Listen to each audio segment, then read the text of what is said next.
చేతులతో చేసి నాసికా రంధ్రములలో తన ఆత్మను ఊదెను. నరుని ఆదికాండం 2వ అధ్యాయము 7వ వచనాన్ని చదువుకుందాం. ఆదికాండం 2వ అధ్యాయము. దేవుడైన యెహోవా నేల మంటితో వాని నాసికా రంధ్రములలో హల్లెలూయా జీవాత్మ. ఇక్కడ నరునిలో స్వహస్తములతో నరుని నేల మంటితో దేవుని నరుని చేశాడు. నాసికా రంధ్రములలో ఆత్మ ఊదెను. ఈ ఆత్మకి మరణము లేదండి. శరీరానికి మరణం ఉంది, ఆత్మకి మరణము లేదు. ఆత్మ తిరిగి తాను దయచేసినందుకు వెళ్ళిపోతుందంట. హల్లెలూయా. కాబట్టి దినాన నీవు ఆత్మ కలిగిన వానిగా ఉండాలి. ఆరాధన చేసేటప్పుడు ఆత్మతోనూ సత్యంతోనూ ఆయనని ఆరాధించు వారు ఉన్నది. ఏంటనంటండి? ఆయనని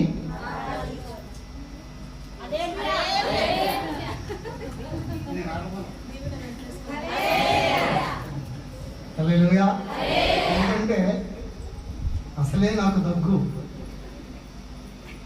ఎక్కువ అరిస్తే నాకు ఇంకా దగ్గు వస్తుంది. కాబట్టి ఇట్లా అంటారు, మీరు అర్థం చేసుకుని దేవుని చక్కగా స్పందించి చెయ్యొద్దనంటే హల్లెలూయా అనాలని అర్థం. కాబట్టి ఈ దినాన మనము బ్రతికిపోయిన గతించిపోయినా కానీ మన ఆత్మకి మరణం లేదు. కాబట్టి స్తోత్రాలు. మన ఆత్మకు మరణం లేదు కాబట్టి మనము నిత్యము జీవించి ఉండాలంటే మనం దేవుని కాపు చేత నింపబడాలి. హల్లెలూయా. అందుకే ఇక్కడ ఇంత చక్కటి మాట అంటే యెహెజ్కేలు గ్రంథంలో 37వ అధ్యాయము, యెహెజ్కేలు గ్రంథము 37వ అధ్యాయము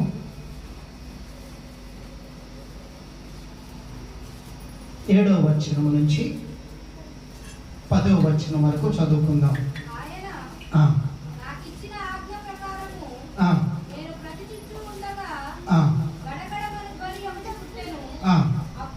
అప్పుడు ఎముకలు ఒకదానితో ఒకటి కలుసుకొనెను.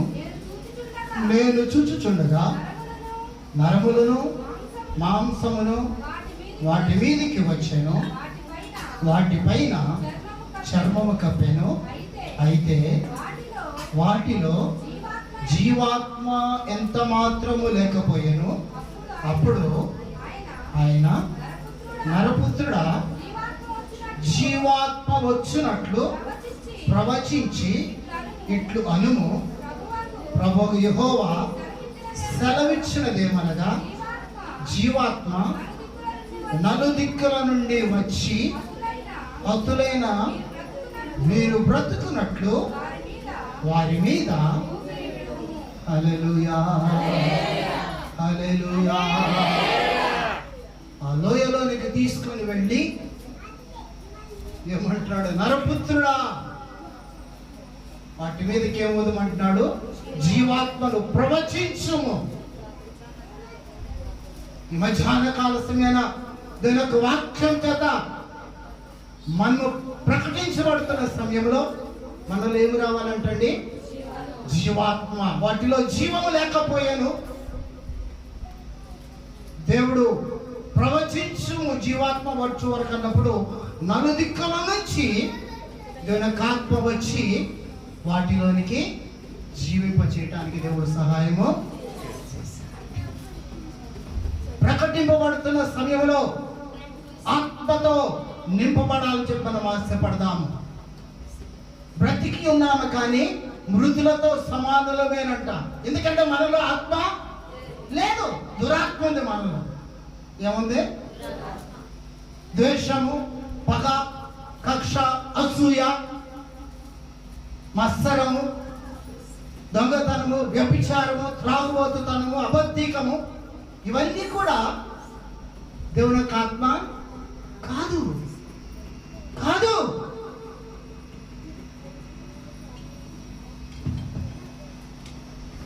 అందుకే ఇక్కడ ఎంత ఈ మాట చదువుతున్నప్పుడు రాత్రికి ఆలస్యమైన జీవాత్మ వచ్చు వరకు వారి మీద ప్రవచించు అంటున్నాడు. ఇదన్నా ప్రకటింపబడుతుండగా నేను ఆత్మతో నింపబడాలని చెప్పి మనము ఆశపడదాం. ఏంటంటండి? ఆత్మతో.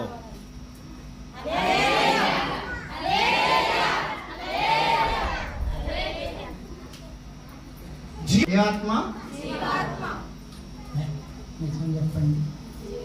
జీవాత్మ, జీవాత్మ, దురాత్మ. ఇప్పుడు మనలో ఏముంది?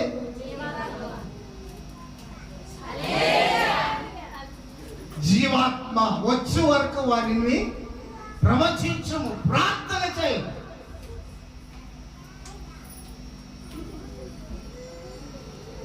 ఈ మధ్యాహ్న కాలసమైన నా ఆత్మ లేనివాడు నా వాడు.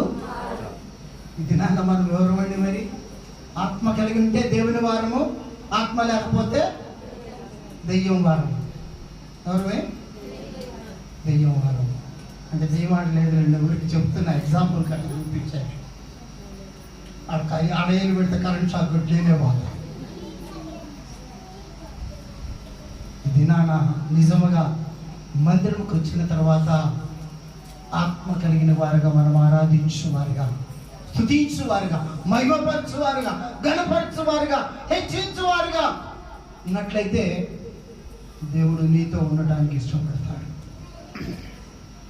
దేవుడు నీతో ఉండటానికి, నాతో ఉన్న దేవుడు నీతో ఉండాలని చెప్పి ఆశపడుతున్నాను. మనతో ఉండాలని చెప్పి మనం ఆశపడతాం.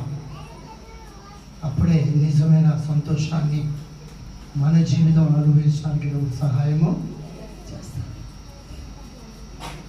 నిజంగా పరిశుద్ధాత్మ దేవుని సన్నిధికి ఇచ్చినప్పుడు మా ఆత్మతో ఉండేటువంటి వారు కూడా చెప్పి ఆశపడదాం.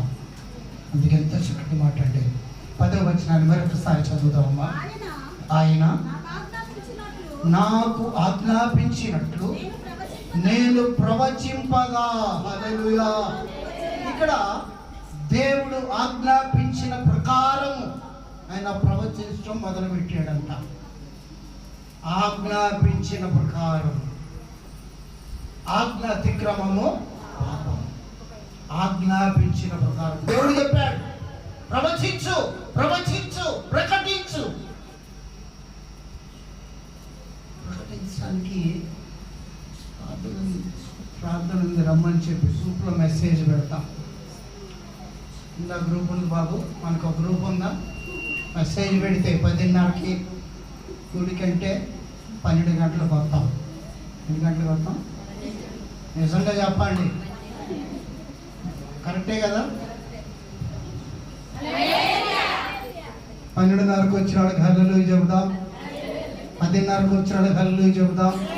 11 గంటలకు వచ్చిన వాళ్ళకి హల్లెలూయా చెబుదాం. 9 గంటలకు వచ్చిన వాళ్ళకి హల్లెలూయా చెబుదాం. 1 గంటకు వచ్చిన వాళ్ళకి కూడా హల్లెలూయా చెబుదాం. చెప్పాలి.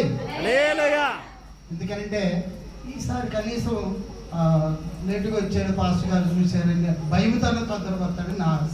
అంతే. సమయాన్ని పాటించుకుని నేర్చుకుందాం. టిఫిన్లు కడతారు, 8 గంటలకు బస్సు వచ్చిందండి కదా, కడతారా? ఇది నిజం. అవునంటే అభివృద్ధి చెబుతుంది, నిజం, ఇది వాస్తవం. పాస్టర్ గారు అడగడు, దేవుడు అసలు అడగడు. దేవుడికి నోరు లేదు, అడగడు, ఇష్టం. ఈ మధ్యాహ్న కాలసిన ఆత్మవశులై యెహెజ్కేలు ఏ విధంగా అయితే లోయలో సంచరిస్తున్నాడు, దేవుడు ఆజ్ఞాపించిన ప్రకారము చదువుదామా. ఆయన నాకు ఆజ్ఞాపించిన ప్రకారము నేను ప్రవచింపగా జీవాత్మ వారిలోనికి వచ్చెను, వారి సజీవులై లేచి. హల్లెలూయా. సజీవులై లేచారంటండి. ఆత్మ రాగానే సజీవులై లేచారంట. ఆరాధన చేసిన సమయంలో చాలా ఆనందంతో మర్చిపోయి, శరీరాన్ని మర్చిపోయి ఆరాధన చేస్తున్నారు. నేను గమనిస్తున్నాను. వారు ఆరాధన చేసే సమయంలో ఎప్పుడైతే ఆనందభరితులుగా ఉంటారో వారు ఏం చేస్తారో తెలియదు. దేవునిలో ఆనందిస్తూ ఉంటారు. నేను కొంతమందిని గమనిస్తుంటాను. నిజంగా అట్టి ఆత్మ కలిగిన వారిగా మనం ఉండాలి. అంతసేపటికి మన ఆత్మ ఎలా ఉంటుందంటే చిత్తము శివుని మీద అంటే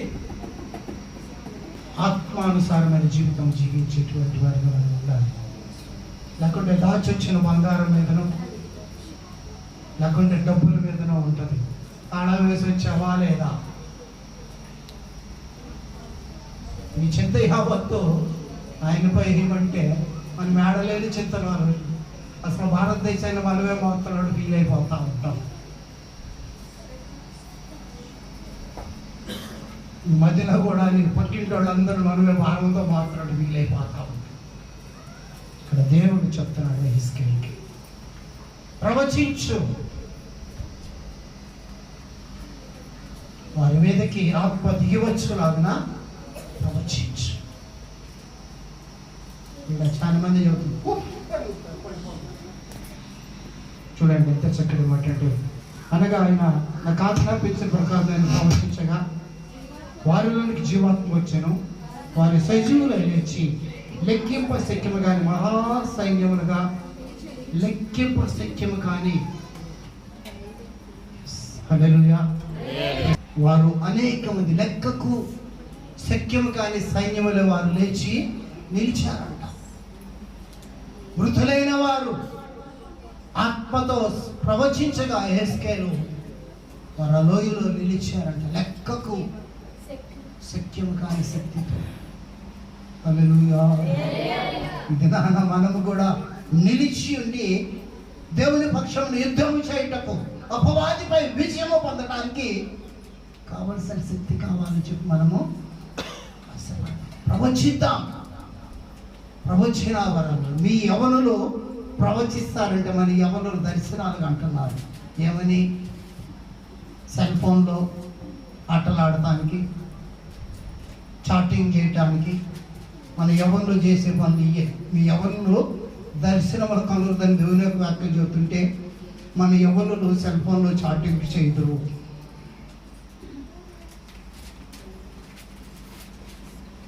ఎంతమంది సెల్ ఫోన్కు అలవాటు అయిపోయారు.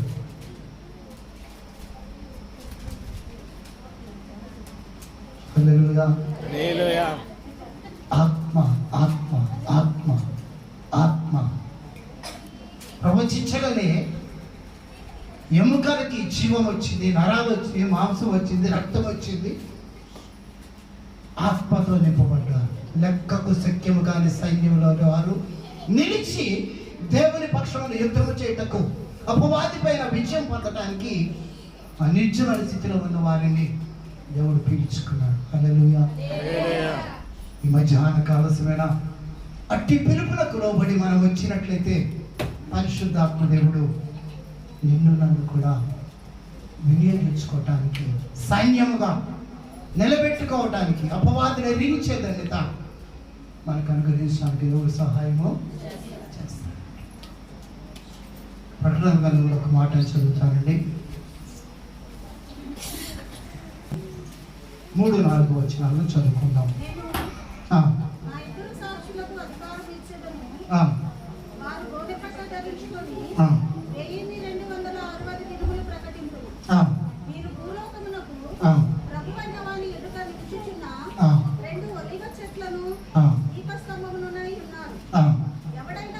ఎవడైనాను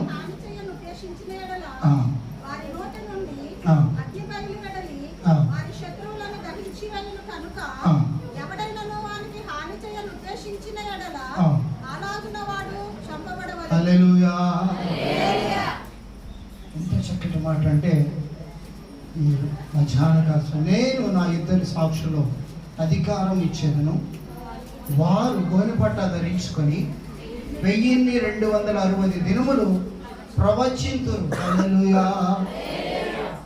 ప్రవచింతురంట. అప్పుడు దేవుడు వారు ప్రకటించేవారు ఏ విధంగా ఉన్నారంటండి? గోనెపట్ట కట్టుకొని. అక్కడ దీనులై ఉన్నారు. దేవుని సందులో వీరు ఎలా ఉన్నారంటండి? దీనులై ఉన్నారు. దేవుని సువార్త ప్రకటించేవారు దేవుని పాదాల చెంత నివసించాలని చెప్పి ఆశపడాలి. హల్లెలూయా. దీనులుగా ఉన్న వారికి ఆ ప్రవచన ధన్యత దేవుడు అనుగ్రహిస్తాడు. ప్రవచించే ధన్యత, అధికారం, అధ్యక్షత, అధికారం ఇస్తాడని చెప్తున్నాడు ఇక్కడ ప్రకటనలో. నేను ఇరువురికి, ఎంతమందికి అంటున్నాడు అక్కడ చదవండి, నేను నా ఇద్దరు సాక్షులు అధికారం ఇచ్చేదను. హల్లెలూయా. ఆయన సాక్షులై ఉండడానికి ఇష్టపడాలి. ఆయన ఏదైతే లేఖనాలు నీకు నాకు అనుగ్రహించాడో వాటి ప్రకారము మనం జీవించే వారిగా ఉండాలి. అప్పుడు ఆయన అధికారాన్ని మనకి ఇస్తాడు. హల్లెలూయా. వారు ప్రార్థన చేస్తారంట. ఏం చేస్తారు? ఇద్దరు కూడా లోకము కొరకు ప్రార్థన చేస్తాను.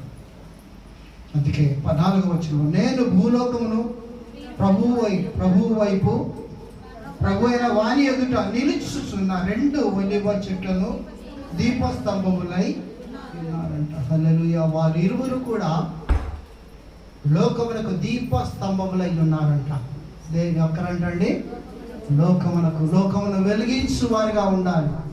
ఆ ఇరువురు కూడా లోకాన్ని వెలిగించేటువంటి వారు ఉండాలి. చీకటి ఎంత భయంకరమో, ఒక్కసారి కరెంటు పోగానే ఒక్కసారి కొంచెం మనం షాక్ అయిపోతాం కదా. అయ్యో కరెంటు పోయింది అంటారా లేదా? కరెంటు పోయింది మంచిగా అయింది అంటారా? ఎంతమంది అంటారు మంచిగా అయిందని? ఎవరు అనరు. ఎండాకాలం మరీ కరెంటు పోతే ఫ్యాన్ ఆగిపోగానే సన్నాచోడు ఇప్పుడే కరెంటు తీసేసారు అంటారు కదా. అంటారా లేదు? నిజంగా అంటారు. నిజాలు ఒప్పుకోవాలి మనం. అంటారు ఈ పనిమాలలో ఇప్పుడే తీసేడు కానీ వెలిగించేవారు అంటారు. ఆ వెలిగించే వారిలో నీవు నేను కూడా ఉండాలి. నీవు నేను కూడా ఉండాలి. వాక్యము చేత, తలాంతుల చేత దేవునిని కనపరచువారుగా, మహిమపరచువారుగా ఉండాలి. తద్వారా లోకంలో నువ్వు వెలిగించువాడు ఉంటానికి పరిశుద్ధాత్మ దేవుడు నీకు నాకు సహాయము చేస్తాడు. ఇది ప్రయాస ప్రయాస ప్రయాస. ఊరికినే రావు ఏది కూడా కదండి. ఒక 15 సంవత్సరాలు 20 సంవత్సరాల దాకా వయసు వచ్చేదాకా చదివితే అప్పటికి మీ తల్లిదండ్రులు మీకు వేలు కట్టుంటారు, లక్షలు కట్టుంటారు. అప్పుడు మీకు ఒక ఉద్యోగం వస్తుంది. అంతేనా రాజేష్? అంతే కదా. తల్లిదండ్రులు కష్టపడి ఇది నాన్న మనం ఈ స్థితిలో ఉండటానికి వారెంతో త్యాగం చేశారు. వారు తిన్నారో తెలియలేదో మనకు తెలియదండి కదండి. తల్లిదండ్రులు చేసిన త్యాగం బట్టి మనం ఇక్కడికి ఉన్నాం. ఎవరమైనా కానీ ఇప్పుడు సహోదరుడు బ్రదర్ కొత్తగా వస్తున్నారు, సాఫ్ట్వేర్లో పనిచేస్తున్నారు. వాళ్ళ డాడీ మమ్మీ ఎంతో త్యాగం చేస్తుంటారు, ఎన్నో శ్రమలు పడి ఉంటారు. ఇది నాన్న హైదరాబాద్ పట్టణంలో ధనాన్ని సంపాదించుకొని సుఖవంతంగా ఉండటానికి దేవుడు కృప. ఇది కేవలం దేవుని యొక్క కృప మాత్రమే. అది నా తెలుగుతో నేను సంపాదించాను అనుకోకూడదు. నేను పూరీలు అంటే తాటాకులు తెస్తాను తెలుసా మీకు ఊరిలో? నేను అటువంటి స్థితి నుంచి వచ్చినాడు. మా ఇల్లు వాన వస్తే కారిపోతూ ఉండేది. ఆ కారిపోయినప్పుడు మళ్ళీ తాటాకులకు ఇచ్చేవాళ్ళం. రాజేష్ మీకు తెలుసు కదా పూరీలు. కాబట్టి ఇది నాన్న మరి ఇక్కడ నిలబడటానికి దేవుడు నాకు ఇచ్చిన ధన్యతను బట్టి దేవుడికి వందనాలు చెల్లిస్తున్నాను. పడిపోయే స్థితిలో ఉన్నటువంటి పూరీల్లో ఉండేవాడిని నేను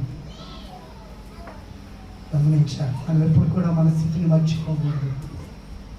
దేవుడు ఇచ్చిన ధన్యతకై ఎప్పుడు కూడా నేను మహిమపరచు వారు ఉండాలి. దాని వరకు 30 సంవత్సరాలు ప్రయాసపడితే ఈ దినాన ఈ స్థితిలో నేను ఉండటానికి దేవుడు ఇక్కడ ఈ ప్రాంతంలో నన్ను నిలబెట్టాడు. స్టార్టింగ్ పరిచయం ఏ విధంగా ఉండేదో సోదరి సునందాకి తెలుసు. కరెంట్ లేని స్థితిలో ఈ ప్రాంతంలో తిరిగే వాళ్ళం మేము. రోడ్డులు లేవు అప్పుడు, కరెంట్ లేదు, ఎవరెళ్ళలోకి రానిచ్చేవాడు కాదు. అయినా కానీ ఈ ప్రాంతాన్ని దేవుడు నాకు ఇచ్చాడు కాబట్టి ఈ ప్రాంతాన్ని విడువక పరిచయం ప్రారంభించాడు. శ్రమల్లో, నష్టాల్లో, కష్టాల్లో, శోధనలో, వేదనలో, ఇరుకుల ఇబ్బందుల్లో ఆయన ఇచ్చిన ధన్యతని విడువక కొనసాగించాడు. హల్లెలూయా. అందుకే ఇది నా స్థితిని ఇచ్చాడు.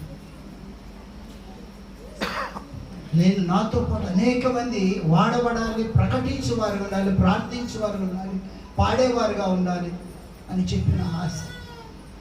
అంతేగాని నేనేదో ఇక్కడ చేసేస్తున్నాను, నేనే అన్నిటికీ హోల్డ్ చూడాలి. దేవుడు వీటన్నిటికీ కారణం ఎవరంటే దేవుడే.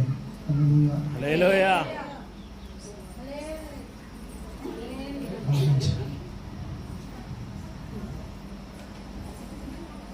గొప్ప గొప్ప వారితో పనిచేయటం కాదు, దేవునితో పనిచేయటం నేర్చుకున్నాను. ఎవరితో? దేవునితో. అనేక మంది ఫార్మర్స్ వచ్చారు, అది గొప్ప గొప్ప సేవకులు వచ్చారు. అన్న మాతో పనిచేయటం, నన్ను పోషించేవాడు నా దేవుడు, నా కొరకు ప్రాణం పెట్టినవాడు నా దేవుడు. అంతేకాని ధనం కోసం ఎప్పుడు కూడా నేను ప్రయాసపడలేదండి. అందుకే ఇది నా దేవుడు గొప్ప స్థితిని ఇచ్చాడు. అదే ధైర్యం. వాక్యమే నా బలం, దేవుడే నా బలం, దేవుడే నా ధనం.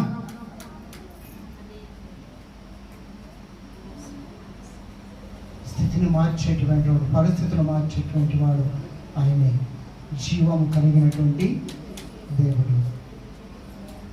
యెహెజ్కేలు ప్రవచించగా ఎనలేని సైన్యాన్ని ఇచ్చిన గొప్ప దేవుడు ఇది నా మంచి సంపద ప్రార్థన మందిరాన్ని నింపటానికి కృప చూపుతాడు. హల్లెలూయా.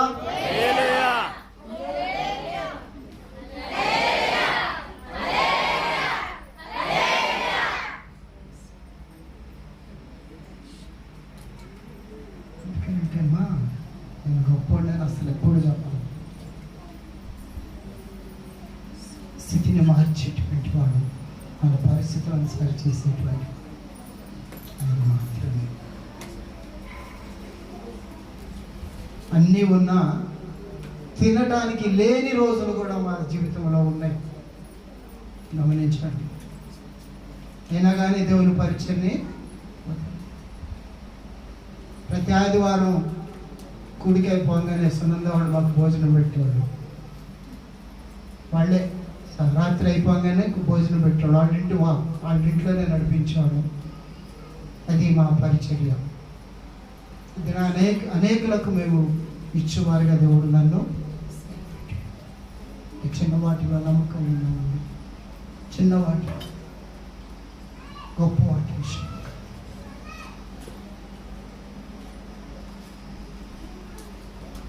అందుకే ఇందాక నాలీన విషయంలో చెప్తున్నప్పుడు ఆ స్థితి జ్ఞాపకం వచ్చింది అన్నమాట. మీటింగ్కి వెళ్తే సౌండ్ సిస్టమ్ పెట్టేవాడు నేనే పిల్లలు ఉండేవాళ్ళు ఇద్దరు. మీటింగ్కి వెళ్తే, క్రిస్టియన్ మీటింగ్కి వెళ్తే షోకులు ఎక్కువ, డబ్బులు తక్కువ. కానీ దేవుడు ఈ దినాన అంతకంటే గొప్ప ధన్యత దేవుడు నాకు ఇచ్చాడు. హల్లెలూయా.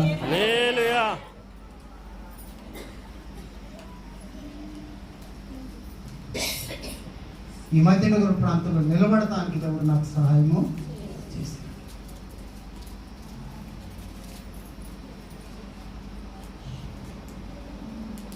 అందుకే జీవాత్మ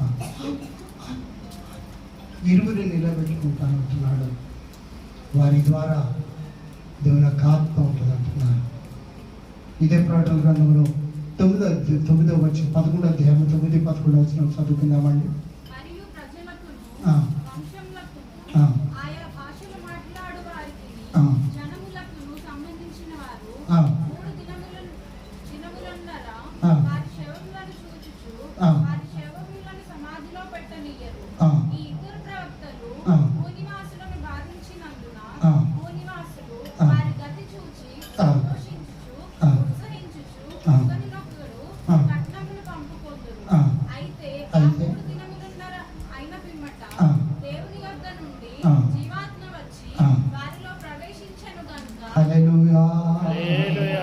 మూడు దినములైన పిమ్మట దేవుని యొద్ద నుండి ఈ పంపబడిన ఇరువురి ద్వారా ప్రార్థన చేయటం ద్వారా ఈ చనిపోయిన వారిలో ఏమొచ్చిందంటండి? జీవాత్మ. హల్లెలూయా. జీవాత్మ పంపబడింది, దేవుని యొద్ద నుండి పంపబడింది. వీరు ప్రార్థన చేయించిన సమయం. అంతకుముందు వీళ్ళందరూ చూసిన వాళ్ళు వాళ్ళని చూసి హేళన చేశారు. కానీ ఇక్కడ 3వ దినం తర్వాత దేవుడు వారిని ప్రత్యేకించి వారి ద్వారా జీవాత్మ రావడానికి దేవుడు కృపచున్నాడు. ఆ ఏర్పరచబడిన వారిలో, ఆ ఇరువురిలో నీవు నేను కూడా ఉండాలని చెప్పి మనము ఆశపడదాం. హల్లెలూయా. నీవు నేను కూడా దేవుడు ఆ ఇరువురిని ప్రత్యేకించుకున్నాడు. దేవుడు ఆ ఇరువురిని పిలుచుకున్నాడు. దేవుడు ఆ ఇరువురికి గొప్ప ధన్యత ఇచ్చాడు. చనిపోయిన వారు 3 దినముల తర్వాత జీవాత్మ వారిలో ప్రవేశించడానికి వారిని సాధనములుగా వాడుకున్నాడు. హల్లెలూయా. ఏం చేశాడంటండి? సాధనములుగా, పనిముట్లుగా.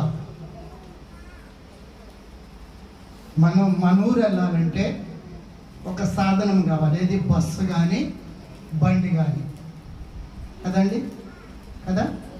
మనం మన ఊరికి వెళ్తానికి ఒక సాధనం. ఏం ఎక్కుతాం? బస్సు. బస్సు ఎక్కుతారు చాలా మంది, కదండి.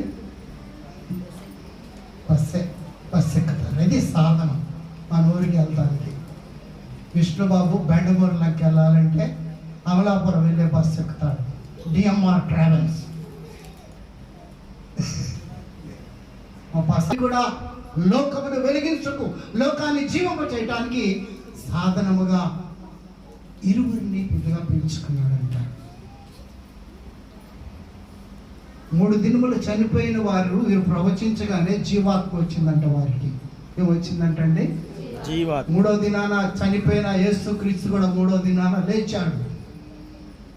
అలాగే మనము ప్రవచించడం ద్వారా దీనస్థితిలో ఉన్నటువంటి వారు జీవింప చేయడానికి, బలపరచబడటానికి, స్థిరపరచబడటానికి, వారి ఆత్మ కలిగిన వారిగా మనం ఏం చేయాలంటండి?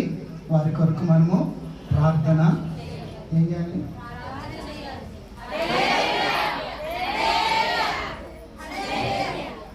అప్పుడు ఆత్మ దిగి వస్తుంది. యెహెజ్కేలు ప్రార్థించిన వెంటనే లెక్కకు మిక్కుటమైన సైన్యముగా జీవాత్మ కలిగిన ఎముకలు సమకూర్చబడ్డాయి. ఇది నా ప్రకటన గ్రంథంలో వారిరువురిని ప్రత్యేకించి పంపించాడు లోకమునకు వెలిగించు కోసం.